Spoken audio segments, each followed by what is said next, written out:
your phone or another tab.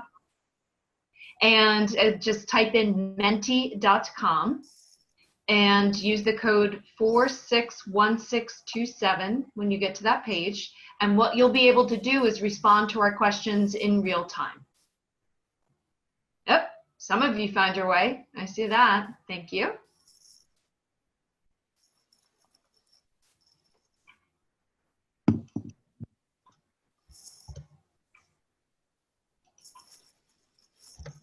I'm going to drop that in the chat box too if anybody's having a hard time getting there.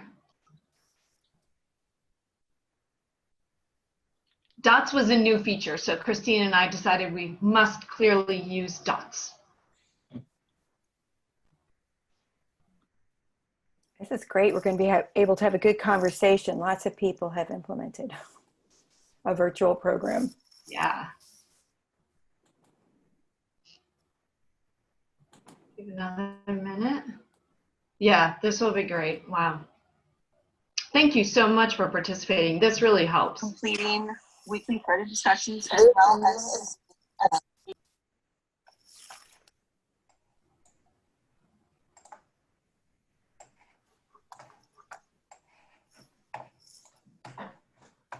okay. That look good? Great. Thanks so much. Let's move on to the second question, Christine, if you don't mind. So if you have hosted a virtual program, how did it go? So this is the slider bar tool. And was it absolutely terrible and you never want to speak of this again? Or did you have super fun and had a great time with your participants? Or you basically survived it and you crawled your way here today to participate in the call?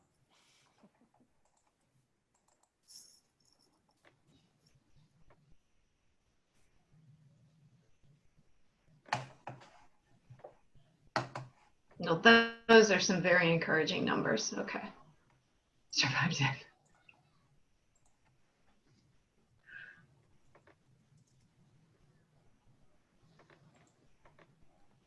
Awesome. Thank you so much for that.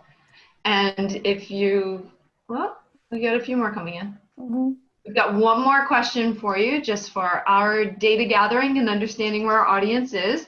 The next one is a Wordle that we're going to use. And if you've never used this feature in Menti, what we're going to ask you to do is put in one, I think we've allowed 2 responses from each participant. So just put in one word at a time that describes how you feel about virtual programs.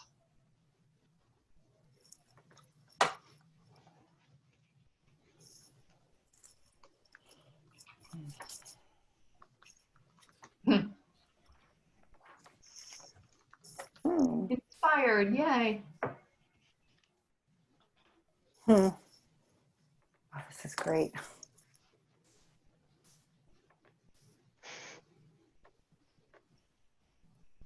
Unidirectional.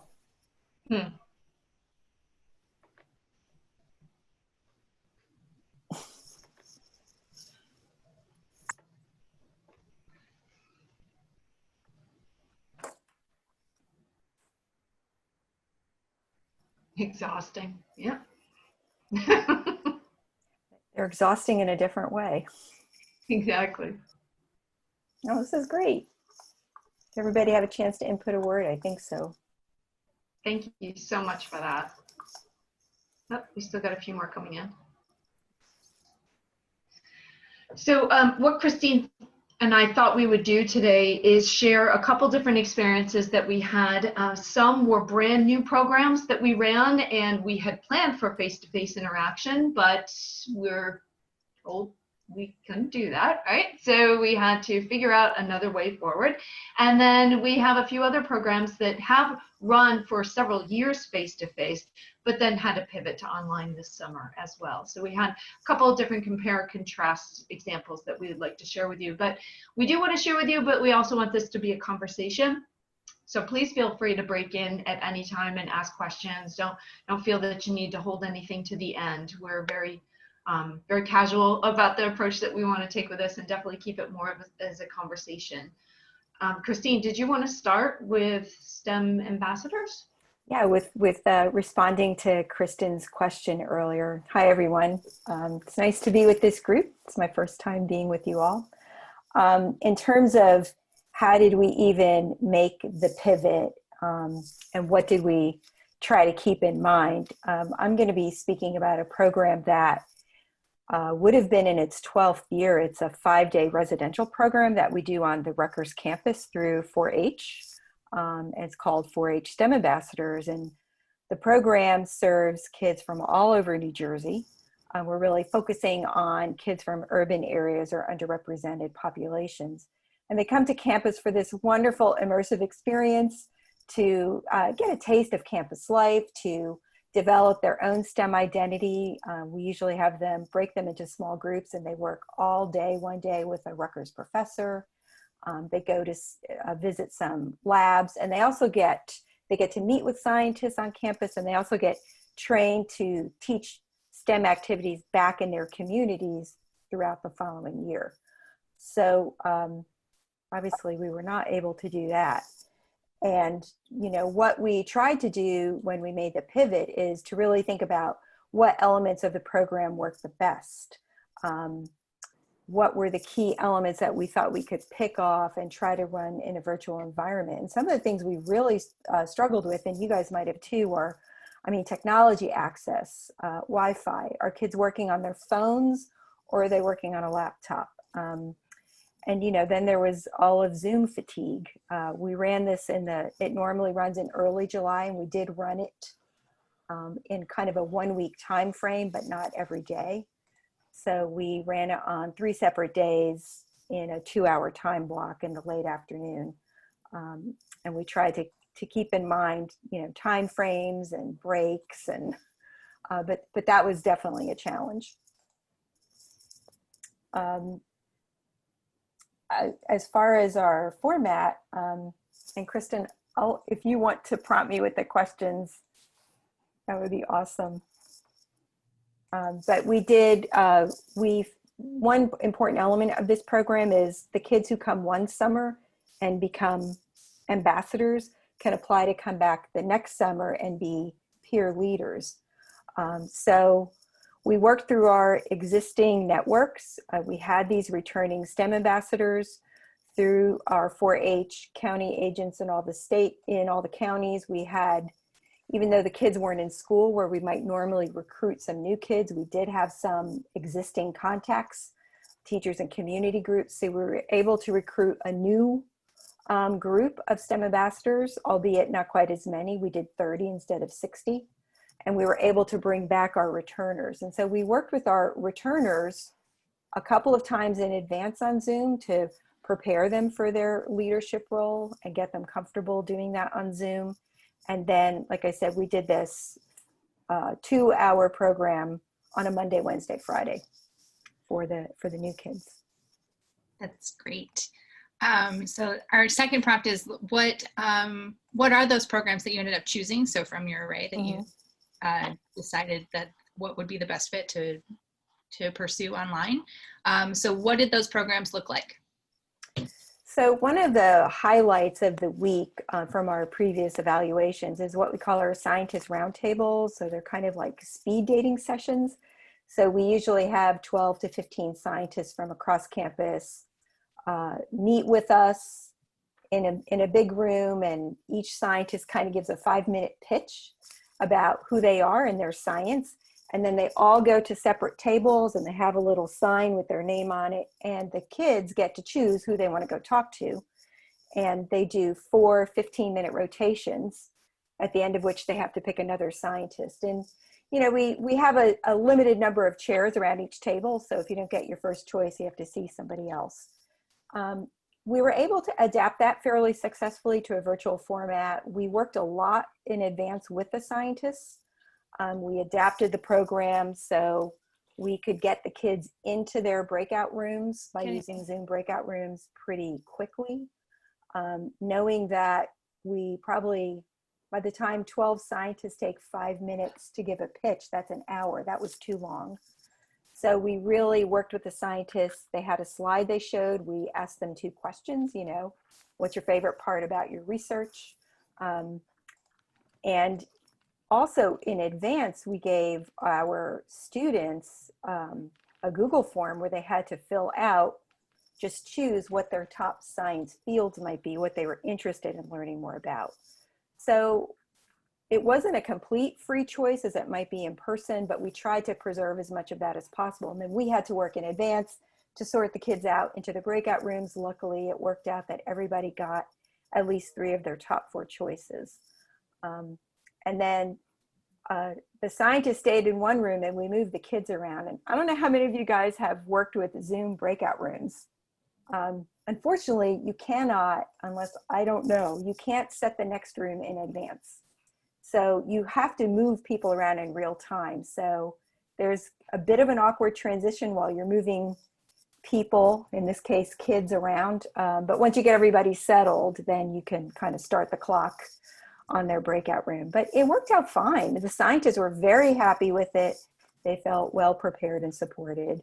The kids, in terms of generating conversation in the breakout room, this is something I think I would love to hear from people about. That has its, the challenges you might find in an in-person program, right? Like magnified a couple of orders of magnitude with trying to engender conversation. We had, this was not the first session we did, so we purposely scheduled it as we kind of had an orientation and then a day 1. This was a day 2 of programming. We're hoping they might know each other a little better by then, but it could be a little bit like pulling teeth. So that was an element that went really well. And the other element I'll just mention quickly is the teach back portion. In this portion, the kids who have already been through the program were tasked with teaching some of the new kids some activities, and we had a Google grant based on computer science activities. And we did this in breakout rooms, and the activity that I helped just kind of support had to do with origami. So and how that's an example of an algorithm and directions you have to follow step by step. And so our experienced teens were teaching the younger teens, kind of showing them how to do an activity and modeling for them what it might be like if they were then to go out into their community, a library, or an after-school program and do the program. And we ended up with a really fun field trip activity on the last day. Through some contacts that Janice had at the Moat Marine Lab, we did a virtual field trip just to kind of bring kind of that fun, hey, isn't science exciting aspect to things. That's great. So we've heard about some great things that did work for you. Were there any strategies that you would not recommend or that you would change your approach if you run this again next time? Yeah, we, even though we thought we were cutting back, it was still too much to do in some respects in a 2-hour time block, or to really fully be able to have the kids delve into really learning about computer science and doing these activities. I should mention these kits were all sent in advance. So all of the students had a physical kit to work with and to explore. But I think that the other thing that was lacking that we probably should have, I would have liked to pay more attention into our orientation day, which we only did for an hour, is exploring some better community building strategies and techniques. I think something we have found, and this might come up in what Liesl shares too, is that really helps with, I think, having kids feel comfortable contribute. We also use some of these Menti polls, and what we found is it wasn't necessarily a huge barrier, but when kids are working on their phones, it can be really awkward. I mean, Zoom is a great format because it's so easy to use, but then you've got to, get into another tab or app, open up a browser while you have Zoom open. I think the challenges of working on phones versus if you think kids have laptops or Chromebooks or tablets is a challenge. That's a good point. And we have some discussion going on in the chat box. So Pamela Snow would like to know if you have a link for the virtual field trip, and has a question of if the virtual field trip was live, were kids able to ask questions in real time? Yes. And we were, I can find that link and put it in the chat box for you guys as soon as I'm finished this little spiel. they were very open to setting these up. They seem to have a system. Excellent. How much parent involvement? Yes, how much adult parent involvement was needed or expected? I imagine it's dependent on the range of the age range, right? These kids were 8th and 9th and 10th grade. So from their point of view, they did not need it. But from the 4-H perspective and protecting kids online, we had to have 2 adults in the room, in every breakout room. So that can be a limiting factor if you're trying to get into small groups and do your breakouts. But does sound like a good best practice to be considering if you're considering doing that sort of breakout thing with minors. Mm-hmm. Really I think this is the last question. We can do maybe question 6 sort of all together once we've also heard from Liesl. Did you do any evaluation of the programs that you delivered on this time around, and what did that look like? And if not, are you looking into including this in the future? Yes, we just did a much abbreviated one. We were pivoting and planning this program with the various county agents, and we actually went through kind of a few iterations, I should say. It wasn't like we came up with this idea out of the gate. We had many planning calls among the adults. I would say we probably did 4 to 6 hours of planning calls before we came up with this program plan. So we didn't have a lot of time to come up with a good pre-program assessment. When we do this program in person, it's extensively evaluated pre and post program, as well as sometimes we do some informal formative evaluations along the way. In this case, we just did an end of program survey that was, you know, a little bit more qualitative, right? Something you learned, something you'll take away. What was your favorite part? So it wasn't quite as rigorous. I mean, we've actually, and I can post a link in the chat box to that too. We've actually had, this program was in one of the NSTA journals. So about one that focused on out of school time. So Awesome. Having that data is important for those kinds of things. Yeah, definitely. Wonderful. I also wanted to point out, Sarah shared something in the chat about Lou Woodley and the Center for Scientific Collaboration and Community Engagement that has a great resource about facilitating different event formats for community building. So if other people also have questions about that community building piece that Christine was talking about, there's a link there in the chat. Pamela is asking about samples of pre-assessments for remote workshops. So maybe if anyone has any of those, we can dump those into the chat too. That would be great. And while you guys are thinking about those, I think we can switch over to Liesl, if that's okay. Sure. All right. So I'm going to talk about one project that we did it's part of our Polar grant that's an ASIL from NSF. And I'm going to focus on 2 of the weeks. We actually did 3 weeks of online, what we call Polar Week, to get kids engaged since it was hot outside, get cold inside with your computer and go to the polls with us. And we did 1 week in Ohio, 1 week with Newark, and 1 week with a group in Trenton, New Jersey. And I'm going to focus on the Newark and Trenton because there was a really interesting contrast between those 2 groups. So those sessions looked like 5 days, 2-hour sessions every single day with a 10-minute break between at some point during the 2 hours. We tried to keep it at an hour before the break, but sometimes it didn't necessarily work out with the presentations and questions that were asked.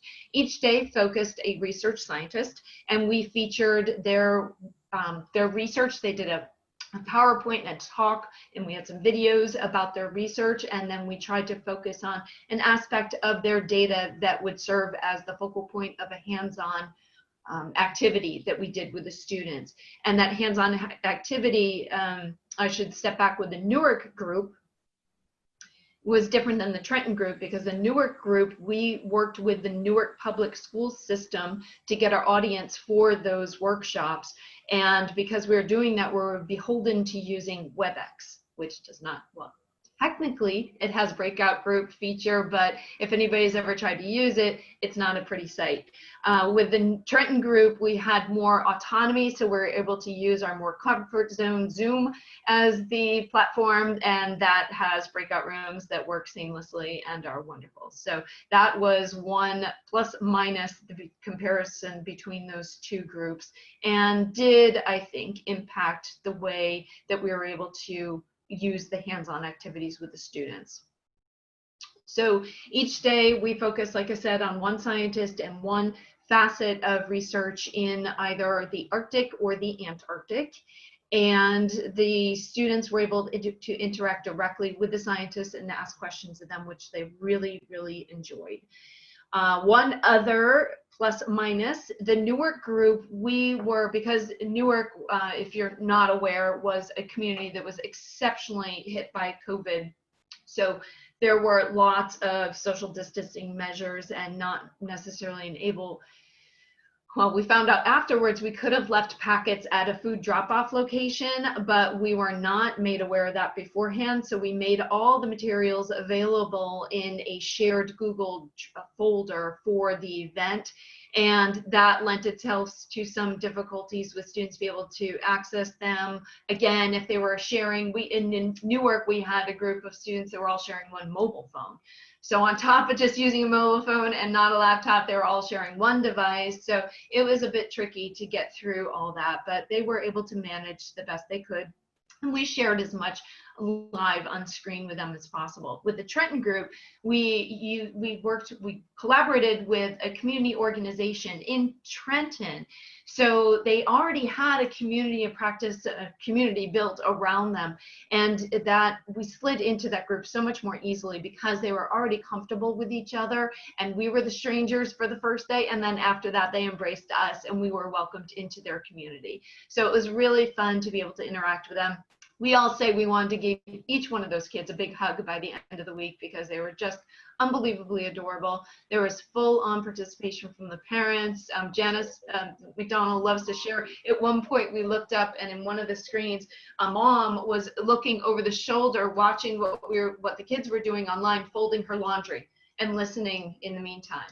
And most of the parents of the students that participated are not solid English speakers, and some do not speak English whatsoever. So some of them, that was a real challenge and real trust factor for us to engage with their kids when they necessarily didn't even understand what was happening.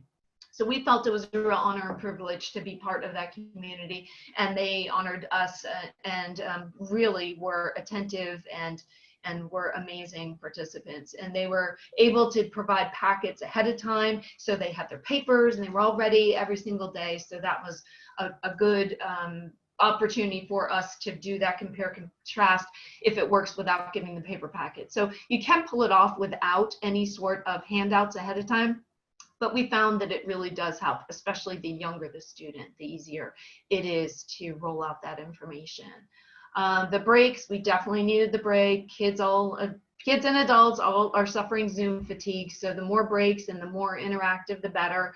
They loved using the Menti feature whenever possible, and then we used chat bombs and everything else, and they all participated in all those things. We also did a few other things with like get up and draw. So we had an activity where we would just say, okay, now we're going to do this, go find an object, and we gave them a brief descriptor of that object and then gave them time to draw, or draw scientist, all those little interactive things. We gave them a few minutes, played some music in the background, and allowed them to draw their whatever it was the assignment, and they all held it up to the screen and things like that. That was really fun. We had a good time with that. That was very helpful to get people engaged. And then because we were using Zoom, we were able to use the Zoom annotate feature when we wanted students to be able to report back and interact with some of the data that we were sharing online.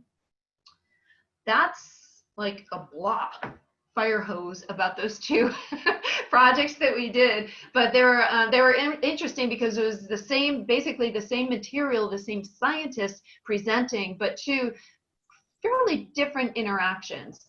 And we did have an evaluation. We have an external evaluator because it is an NSF project, so we didn't necessarily come up with the questions. She worked with us on this, but the evaluation was more focused on their science identity more, and their fun factor of the materials, of the interactions, more than the assimilation of knowledge.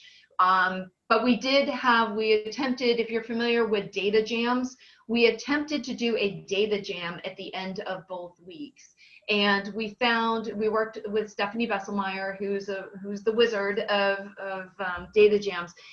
And this was a grand experiment because it had never really been tried online before and in this short of duration. And the first week with Newark, we had less of an engagement with the students. It was still higher than any sort of norms and still statistically significant, but we had a different type of interaction with those students because they were limited with their devices and whatnot. So we only had one student that participated in the data jam at the end, but we were also thrilled to see when she presented the amount of encouragement that her fellow participants were giving her through the thumbs up, the clapping, all the different interactive in the chat box, even verbally sharing how amazing her project was and how well she did. So that was so encouraging. And then some of the students were trying to, in real time, come up with some sort of project because I think the guilt factor set in, but they also were so blown away by what the one student was able to do. They really felt they wanted to step up to the challenge. And the second week, again, that level of community engagement was already there. So every student, every participant did do some sort of data jam. It wasn't necessarily totally data focused, but it was amazing to see how much they really did pick up and learn throughout the week by the projects that they presented at the end of the week. It brought tears to your eyes, how hard they worked and how engaged they were in the summertime. They didn't need to be there. They all volunteered to be there and they couldn't wait to be there. So it was really, really encouraging that you can pull this off. With all the little hiccups along the way, there are ways that you can surmount this distancing at 6 feet. Excellent. Thank you so much for that, Liesl. So I think our last question, I think for both of you, and then we can open it up to general questions because that's what really people are here to talk to you. So the last question is, what is one piece of advice you would give someone who is still trying to figure out how to connect with their audience virtually? I'll go first, Christine. Everybody's sick of hearing me. Well, I think I would just say in some respects, it's the same thing you do when you're trying to connect face to face is, lean on and leverage your partners. In our case, we are part of the Department of Youth Development and the 4-H program. And so in addition to working with them directly in the program I described, STEM ambassadors, we were also able to work with our 4-H partners who had the contact in Trenton and various places. So that would be my number one piece of advice, which is always, that's the same in virtual or real world. That's still good advice. How about you, Liesl? First of all, I want to give a little plug because I see that Janice is chat bombing us with some resources that followed up what I just presented. So please take a look there. And we were, it was interesting because this is why we chose these two programs to compare contrast on this, because with Christine, that was a long-standing program and a general audience to draw from. We were coming out cold. We had never run this program before. So we collaborated. That's where we found our audience. We collaborated and reached out to anybody that we could think of that might be interested in this program. Janice is part of the 4-H network. So we worked with the 4-H program with our partners in Ohio, and then also through 4-H, one of the 4-H agents down in South Jersey is networked in with this group in Trenton that we worked with. So that's how that connection was made.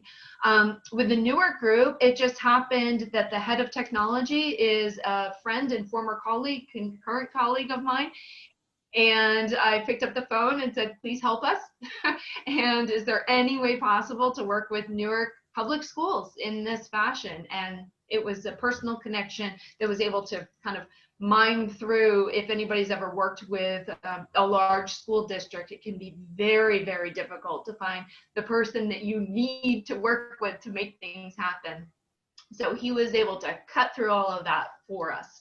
So that personal connection was the way that happened. One other thing I would add is, I know that in our word cloud, some people, people did write down opportunity or inspiration. And I mean, I think probably if you guys a lot of us have implemented virtual programs, you have the opportunity to involve a lot of people because now they don't have to be there in person. So a lot of different scientists or career professionals, whoever it is you might want to reach out to, you actually, in some respects, have a wider palette. I'd be curious to hear if other people had that experience too. Yeah, that would be great. Yeah. And how they found their audiences. Would love to hear that. Absolutely. All right, from Sarah. Yeah, I'm happy to have people. I don't know if I'm allowed to do this with so many people on the call, but if anyone wants to jump in with questions, they can, if they feel so brave, or I can continue to read them out of the chat box. So feel free to use the chat box if you would like to ask a question. So Sarah has, if you had to break down the parts of your event that were synchronous versus asynchronous, how would you break it down? In particular, I'm wondering which things did you find worked asynchronously to overcome those access issues? So you can each take a turn at that one. Most of our program worked synchronously. The only part that was asynchronous really was just the mailing of the kits and the packets and the kids exploring those. We didn't really, in our program, give them a lot of assignments that was outside of the time. I think that's something that we could work with. I mean, in our case, we're hoping that we're gonna have our residential program return in July of 2021. But we are thinking about some ways to keep the virtual touch points going between now and then. So I don't have a specific answer for that, but something we're thinking about. Liesl, you want to speak about? Yeah, with both our programs, that all the material was available online, that they could go and rewatch a video or look at a worksheet or look at something if they wanted to. And then with the Trenton group, they also have the opportunity to have the packets right in front of them. We didn't necessarily have assignments. Again, it was a 4-H out of school fun thing, so we didn't want to give a whole lot of assignments. But when it came to that data jam component and we did have some participants that would always come back with something. Well, I looked up this. And so we know that just through their comments, they were engaged enough to go look for other things besides what was presented to them in the 2-hour block. And then with the data presentations, with the presentations on Friday with the Trenton group, it showed to an exponential degree how much they did their own research based on what they saw and what they presented back to us. So it wasn't a forced asynchronous assignment or expectation, but they really did step up. One other thing I would add to that, when we were working with our existing ambassador, the teams who are going to be leading, and we wanted them to have a leadership role, we did use shared Google Docs. Sometimes, so we would work on those together as we prep them, and then they would sometimes add some things in on their own time. But we did try to use a shared Google Doc, which worked, again, great synchronously. But these were summer programs. I don't think anyone was really thinking about doing things in between our meetings. Christine, sorry, I'm going to jump in. I wasn't part of it, but you were part of the RU. Mm-hmm. Is there something from that you could share that would, yeah, okay. So the team, I was not part of this, but the Rutgers team also hosted a virtual REU this summer. Oh, yeah. So for undergrads. Yeah, for undergrads. So there was a lot of asynchronous work going on there. Yeah, but they were very motivated undergrads, many of them upper levels, so. Yeah. And Janice, if you're chat bombing us, if you want to drop in or chime in, you're here. Great. You can also use your hand, the raise hand feature. I will scroll. I have to see you on 2 different screens. So if I don't see you right away, have patience. Natalie says, I love the idea of incorporating hands-on activity kits along Zoom programming. I'm curious if anyone here has other examples or ideas of ways to interrupt Zoom fatigue with off-screen or hands-on engagement. Do you have any examples of those, Christine or Liesl? Or someone else who raises their hand? Caitlin has her hand up. Ooh, there are multiple Caitlins. There you go. Yeah, I put my hand up and I have a question, so I'll wait until this one gets answered. I don't want to monopolize the whole conversation, but I am currently putting together a virtual family science night. So working with the local organizers to run around and capture all the materials that will be needed and putting them into kits, and then the families will pick up those kits, and all the material right now is also available. All the paper and instructions are also available in a shared Google folder, and it will be run through Zoom. Great. Yeah, I didn't know if maybe other people had an idea. I don't think, I mean, I don't have necessarily a unique idea coming to the forefront. There's certainly a lot of technological tools that, depending on the age, could be really good to use. There's something called Padlet, if you guys have heard of Padlet. And that's just my alarm because I have to, I'm sorry, I'm gonna have to jump off soon. For this undergraduate program, one thing that worked really well is we used it as an icebreaker. This was Janice's great idea, so I hope Janice will chime in too. We had the students upload a fun photo of themselves, and then we used a version of the game True Colors, if you guys have ever done that. You know, it's just kind of to get at your personality. You know, are you a feeler? Are you a doer? So we had them choose words that were in color-coded lists, so they could choose a word that was like them or one that wasn't. And then when we actually got together, so everybody could look at this in advance and see a picture of somebody and their name and where they're from, and then these kind of 2 words like, I like being organized, or I don't like to follow the rules, or whatever it might be, I enjoy nature. And then we had them use that to introduce themselves. That definitely worked really well. So I think some pre-work can work really well, again, depending on your age group and audience. Great. All right, and then Caitlin, if you'd like to ask your question. Great, thanks. So hi, I'm Caitlin. I work for Penn State's Office of Science Outreach. Thank you for sharing. I've learned a lot from your experiences, but I just wanted to ask Christine specifically, but if anyone else has any thoughts. You had mentioned that you have a requirement to keep 2 adults in each breakout room.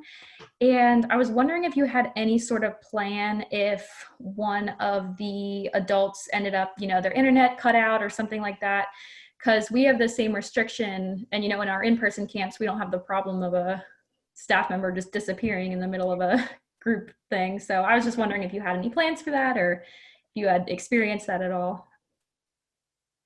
We didn't experience that. I mean, if we really ran into a pinch, we would just use fewer breakout rooms. You know, if we had to cut back on a breakout room and put more kids in one. Ideally, we try to do 4 to 5 kids per breakout room. If we had to do 7 or 8, we would. I think if someone's internet cut out, that we would, I think from our perspective, we would consider it like it's just a temporary thing. Like you're saying, it can happen in an in-person program. I mean, one thing with 4-H, there are a lot of 4-H adult volunteers, so it's great to draw on them. Sometimes for some of our other programs, we've had to draw on some of our, I mean, at Rutgers, we can draw on some of our student workers. We have some students who work for us part-time, or work study students. We have a lot of graduate students now who are really, really interested in outreach and education, which is great news for the future of the field. So we plan on reaching out to them as well. I was going to add too, when it comes to breakout rooms, it's really important to prepare the instructions for the leaders so that they know the answer that they're trying to achieve, or you're just making sure that everybody knows what they're supposed to be doing and guiding the students to that point. And know give them, model the questions you want them to ask, the open-ended questions, things like that. Great, thank you. Wonderful. We have a question here from Trent. Does anyone implement a program on a community platform that is not video or not real time? Oof. Not sure we have anyone. We did an asynchronous summer camp. It was designed around 3D printing, and we created a website that had all of the content on it. So we had Zoom office hours, but none of the participants took advantage of them because they didn't really have many questions. But it was all through Did you that have a lot of website. participation? Yeah, so it was in place of a virtual camp. So we just offered it to all of the kids who had signed up for the in-person version. And so that was capped at 30, and 25 out of the 30 that we offered the spots to participated. And we had really good engagement rates, especially for our computer-aided design activities. They really enjoyed that because it was kind of like a video game. Great. I can drop the link to the website in the chat. Perfect. Courtney Price has a question. Hi guys, I'm with Ohio State University, and I had to step away for a child puppy emergency. So if you guys covered this topic, just let me know and I can reach out offline. But I'm working with a group of folks, and we're organizing a 6-day virtual science outreach event with 22 different programs. And I think we kind of have the format set for everything, but one of our presenters is struggling with figuring out how to, she's doing more of a workshop format. We're using Zoom, and she wants each participant to have a worksheet that they work on digitally that she can look at. And so she's thinking of doing like Google Docs and having one for each individual participant, and she emails them. But that just seems really cumbersome to me. I'm not tech savvy. So I just didn't know if there's any other platform that she could have running that the attendees could be working in that was a little less cumbersome than sending every individual a separate link to a separate worksheet. I wish I knew, because I was that person doing individual worksheets to individual people all summer. So that's a great question, and I would love to investigate that as well. So if anybody here has a suggestion, please. Do they have to be separate from each other? Is it important that the participants don't see the others? So I suggested that that she just did one with like tabs for each attendee, and she's really concerned that inadvertently they would influence their own work by looking at others' work. Sure, got it. Is it possible to build said worksheet into a Google form? Because then each of them get their own instance to submit. Yeah. But you just have to get really creative with how you set the questions up. You may have to take a picture of something and insert an image for the question and then have them type things out. And they may have some paperwork that they can't put in, but it may be a way that you can do it that way. Because you can also export them as PDFs later if you want to be able to see them that way. Are you able to input images as a respondent in Google Forms? You can upload documents and they go into a folder. Okay. All right, I'll tell her to how look big into that is. Okay. That's a great That's a good suggestion. That's a great idea. Awesome. I like Thank you, Google guys. Forms. I joined the conversation today to learn things like this. I have to apologize to everyone. I'm going to leave it in Liesl's hands. We had a previously scheduled webinar for another project that I need to go start. So I put my contact information in the chat box. So love to follow up with everyone and hope to see you another time. I'm glad to be part of the group. Thank you so much, Christine.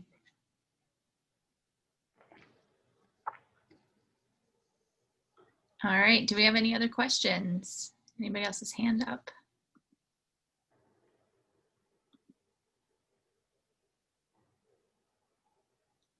Anybody want to take this opportunity to do a little bit of a brag or a boast about their awesome activity that they did this summer? Because it looked like people were doing some pretty cool stuff. If anyone wants to tell us about it, I'm sure we'd love to hear about it.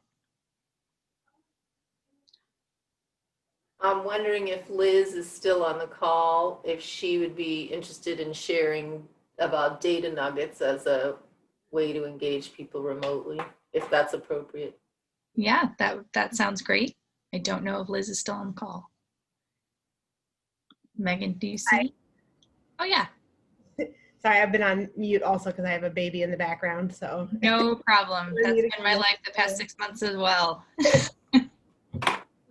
Yeah, we've gotten a lot of requests from teachers about how to start using data nuggets digitally. So for those of you who don't know about them, they're activities that have authentic science data sets in them. And currently all of our offering is pen and paper activities. So teachers typically print them out and use them as physical activities in the classroom. So one is we're just willing to provide anybody with like a Word document so they can move it onto Google Docs and make it something that students can like duplicate the Google Doc and then work on their own copy. But we've also started making digital data nuggets. So these are the same activities, but on an online platform. So here I can put into the chat, I'll put the link where you can access digital data nuggets, but they're on, it's called Data Classroom. You just have to make a free account and then you can play with the data sets on there. So feel free to share those with any teachers that you're working with.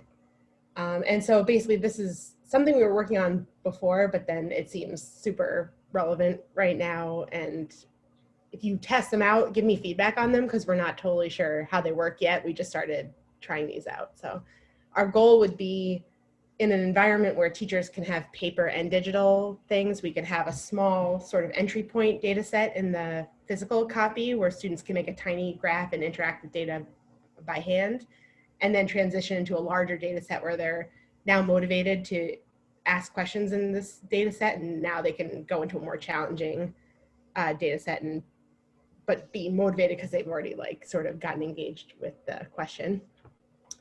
But we're still working on that right now. So. Awesome. Thanks so much. And yeah, the dropping that in the chat box would be wonderful. Sarah Kay has her hand up. Yeah, so I was interested in knowing about people who have been doing work in particular with audiences with disabilities, whether it's visual impairment or auditory. I've been doing some online trainings myself for adults, and especially when you're going into a situation and you don't necessarily know what sort of challenges some of those people might be having.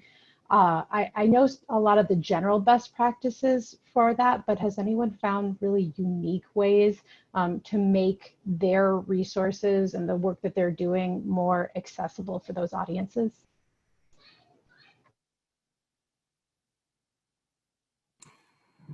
Hey Sarah, this is Courtney. I don't know if I have any wisdom to offer, but I can say that event that I referenced earlier that has 22 programs with it, we are doing ASL interpretation and live captioning for all of the programs. And the biggest learning curve for me is like learning best practices for setting up the Zoom webinar and making, everything.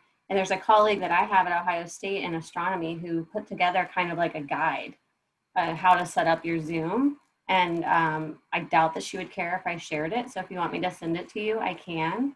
And I was promoting it today to some of our organizations in the deaf community and got the question about visual impairment, which is not something that I feel prepared to tackle in the next week and a half before our event. But when I was speaking with that same colleague, she was saying primarily it's just thinking about it as if your screen share was broken and describing with words everything that you would tell somebody about what you wanted to show them if you couldn't show them, which seems really cumbersome to me just because I haven't done it, but I felt like I've learned so much in the last 2 weeks trying to get this event organized. But if you'd like that document, I'll send it to you. That would be really great. I know that Washington's Do It office is also a place where I found a lot of information. They're a really good resource for that, but the more I can get, the better. I would also add, Sarah, that Microsoft products and Google products both have pretty easy accessibility feature within them. So if you've created a presentation or a document, you can run that and it gives you a pretty good list of the things that you should address, whether it be adding alt text to photos or things like that. Great. Thanks, Stacy. I will say, Sarah, we did this a lot with the summit because we knew we had people with accessibility needs when we were doing the summit. And then also in talking to set up these webinars, we have a person with a visual disability on our leadership team to kind of help us navigate some of these things. And she said that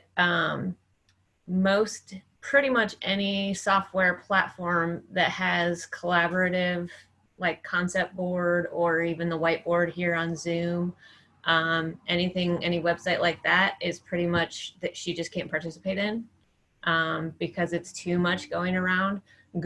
Just a Google Doc works better for her screen reader because the screen reader can't read like the concepts that people are drawing. So that was something that I kind of took into account when setting these up, is to try not to use those. And some of the polling things as well.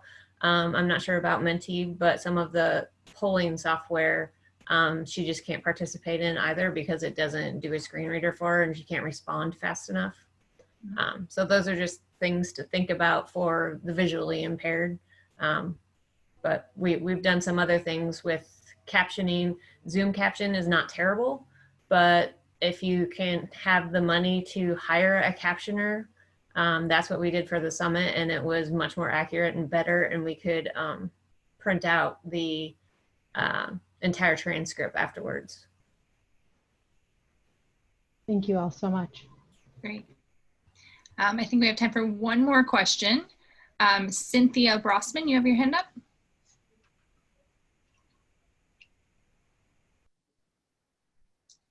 Cynthia, sorry. Oh, Hi. there you go. Yeah, I just wanted to share some experiences that I had running 3 online programs this summer. They were, 2 of them were 4 weeks long and 1 was 3 weeks long. Same group of students for about 4.5 hours a day. They were taught by undergraduates, all computer science programs. We'd run them before, so it was pretty easy transition to just move the content online. I was really concerned about the engagement of the students and tried to figure out, well, what could we do to make the coordinators more comfortable, teaching online, which they hadn't really ever done before. So I did hire some consultants from Improv Science, and they did about 5 hours of online workshops with us for 10 coordinators to try to model to them how to create the conditions for learning and to help the students to feel more comfortable. In the end, I think it went really well. We scheduled a lot of brain breaks or dance breaks, or, they'd have little conversations about, is a hot dog a taco or a sandwich, or what about, they had all these funny little things they did, and the students would on their own organize like a Sunday party. Now, it's like 4.5 hours. They got an hour for break for lunch, but it's a long day to sort of keep them engaged. Yeah. And I think that and one of the groups, it was in the program, the program was 4 weeks long. They created teams, a different team, a group of people each week, and they gave them little competitive things to do to get points. There was no prize really involved. It was just sort of for bragging rights. But that really helped, I think, get the students to know each other in smaller groups and to work as a team and try to come up with solutions to, brain puzzlers or things that they were given. So, we really tried to put the focus on creating a fun environment for the students, because I think that really helped them to be able to, apply themselves to the material, which in some cases was, pretty demanding. So I just wanted to share that with people. Excellent. Thank you so much, Cynthia. All right. I think that brings us into 4 o'clock. And yeah, thank you. I want to thank everyone who's attending. I believe, Megan, that we'll still have, are we going to send a video out? And sort of, I'm worried about maintaining all of the great information that's in the chat box right now. Do we have a way of doing that to send it to everyone that's here? Because we will put we will save the links and save the chat, and then between either Jean or I will put a new thread in our ARIS community. So if you haven't gotten onto ARIS community and registered, please do that. And then there's discussion threads in there that we're making on each of our office hours topics. So we'll make sure that all the resources are available with all the links available there. All right, great, perfect. Well, thank you so much, everyone, for attending. I hope that you got something out of it, and we will see you again someday. Thank you, Liesl. Thank you. Bye. Bye-bye.